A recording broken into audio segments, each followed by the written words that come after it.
ఈ తెలుగుదేశం కూటమి ప్రభుత్వం అధికారంలోకి వచ్చినటువంటి ఈ 26 నెలల కాలంలో ఆంధ్రప్రదేశ్ రాష్ట్రానికి పరిశ్రమలు రాకపోగా ఉన్నటువంటి పరిశ్రమలు కూడా మీకు దండం ఏపీ మాకొద్దు, మీరు ఇచ్చిన భూములు కూడా మళ్ళీ మీకు వెనక్కి తిరిగి ఇచ్చేస్తున్నాం అంటూ పారిశ్రామికవేత్తలు పరారవుతున్నారు. పరిశ్రమలు ఈరోజు పరారేలాగా పరారైపోయినటువంటి పరిస్థితి. మొన్నే మనం చూసాం, లోక్సభలో అంటే పార్లమెంట్ లో లోక్సభలో కేంద్ర ప్రభుత్వం ఇచ్చినటువంటి వివరాల ప్రకారం 2 సంవత్సరాల్లో 10 కంపెనీలకు సంబంధించి ఒప్పందాలు జరిగితే 2 గ్రౌండ్ అయినాయి. అది కూడా 6,962 కోట్ల పెట్టుబడులు మాత్రమే ఏదైతే ఒప్పందాలు జరిగినాయి. దాంట్లో 2 అంటే సంవత్సరానికి వచ్చి ఒక కంపెనీ మాత్రమే ఆంధ్రప్రదేశ్ కి వచ్చినాయి అని చెప్పి మనకి కేంద్ర ప్రభుత్వం ఇచ్చినటువంటి వివరాలు. ఇప్పుడు ఇదే కేంద్ర వాణిజ్య శాఖ మన పార్లమెంట్ లో ఇచ్చిన వివరాల ప్రకారం పెట్టుబడులు 6,962 కోట్లు అయితే వెళ్ళిపోయినటువంటి 12,890 కోట్లు ఉన్నాయి. ఏదైతే రాష్ట్రం విడిచి వదిలి వెళ్ళిపోయినటువంటి, ఇప్పుడు రాష్ట్రం విడిచి వదిలి వెళ్ళిపోయిన దాంట్లో ఇప్పుడు ప్రథమంగా చూస్తే 6,000 కోట్ల రూపాయలకు సంబంధించినటువంటి టాటా గ్రూప్, భారతదేశ కార్పొరేట్ దిగ్గజాల్లో ఒకటైనటువంటి టాటా పవర్. ఈ టాటా పవర్ 6,675 కోట్ల పెట్టుబడి నెల్లూరు వద్ద సోలార్ విద్యుత్కు ఉపయోగించేటటువంటి 10 గిగావాట్ల ఇంగాటు వేఫరు తయారీ యూనిట్ ఇది. దీనికి రాష్ట్ర ప్రభుత్వం ఆల్రెడీ 69% ప్రోత్సాహకాల రూపంలో ఇచ్చింది. అంటే 6,675 కోట్లు పెట్టుబడి పెడితే 4,605 కోట్లు రాయితీల రూపంలో ఇస్తామని చెప్పి భూములు అన్ని అలాట్ చేసిన తర్వాత టాటా దండం పెట్టి బాయ్ బాయ్ చెప్పి వెళ్ళిపోయింది. టాటా బాయ్ బాయ్ చెప్పి టాటా వెళ్ళిపోయింది. ఇది 6,675 కోట్లు వెనక్కి వెళ్ళిపోయినాయి పెట్టుబడులు. 2, అనకాపల్లి జిల్లా రాంపల్లి వద్ద 1,200 కోట్ల పెట్టుబడితో కోకో కోలా కూల్ డ్రింక్స్, ఈ కూల్ డ్రింక్స్ కూడా వెనక్కి వెళ్ళిపోయింది. సత్యసాయి జిల్లా గుడిమల్లి వద్ద Azad mobility India private limited, ఇది ఎలక్ట్రిక్ 3 వీలర్ ట్రక్స్, బస్సెస్, ఈ బ్యాటరీ ప్యాక్స్ గ్రీన్ ప్రాజెక్ట్ అనమాట. ఇది 1,146 కోట్ల పెట్టుబడి. ఇది ఆజాద్ మొబిలిటీ ఇండియా కూడా వెనక్కి వెళ్ళిపోయినటువంటి పరిస్థితి.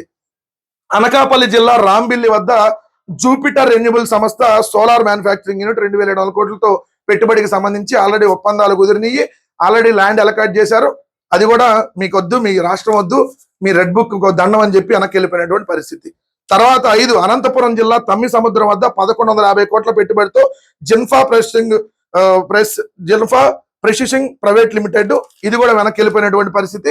నెంబర్ 6, విశాఖపట్నంలో 119 కోట్ల పెట్టుబడితో ఐస్పేస్ అనేటటువంటి సాఫ్ట్వేర్ కంపెనీ, ఐస్పేస్ టెక్నాలజీ అనే సాఫ్ట్వేర్ కంపెనీ, మీ రాష్ట్రం వద్దు, మీ రెడ్ బుక్ ఒక దండం అని చెప్పి వెనక్కి వెళ్ళిపోయినటువంటి పరిస్థితి.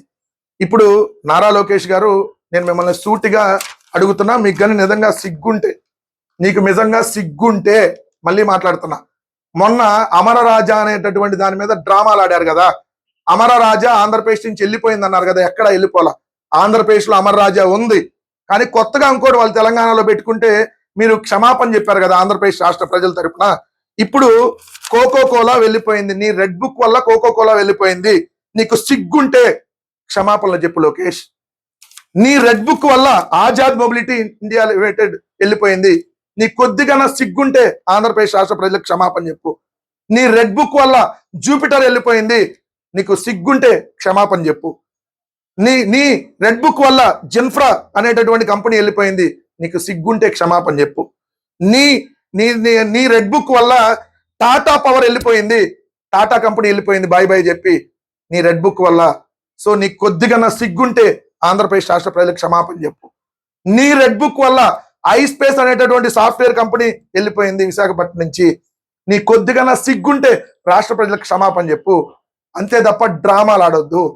ఒక్కటంటే ఒక కంపెనీ తీసుకురావడం చేత కాదు, ఉన్నటువంటి కంపెనీలు కూడా మీ రాష్ట్రానికి ఓ దండం, మీ రాష్ట్రానికి ఓ దండం, మీ రెడ్ బుక్ ఓ దండం, మీ రాష్ట్రానికి మొహమే చూడమని చెప్పి భూములు కూడా వెనక్కి చెల్లిపోతున్నారంటే ఇంకే సిగ్గులేనటువంటి ప్రభుత్వాన్ని మీరు నడుపుతున్నట్టుగా లెక్క. ఈ రాష్ట్రంలో రెడ్ బుక్ అరాచకాలకి ఒక్కొక్కళ్ళు పారిపోతున్నారు, పారిశ్రామికవేత్తలు పరారయ్యారు. ఇప్పటికే 6 కంపెనీలు 12,890 కోట్ల పెట్టుబడి వెనక్కి వెళ్ళిపోయింది. అంటే 13,000 కోట్ల పెట్టుబడులకి ఓకే అయినా కూడా వెనక్కి దండం పెట్టి వెనక్కి చూడకుండా పారిపోతున్నటువంటి పరిస్థితి రెడ్ బుక్ వల్ల ఏర్పడింది అనేది వాస్తవం.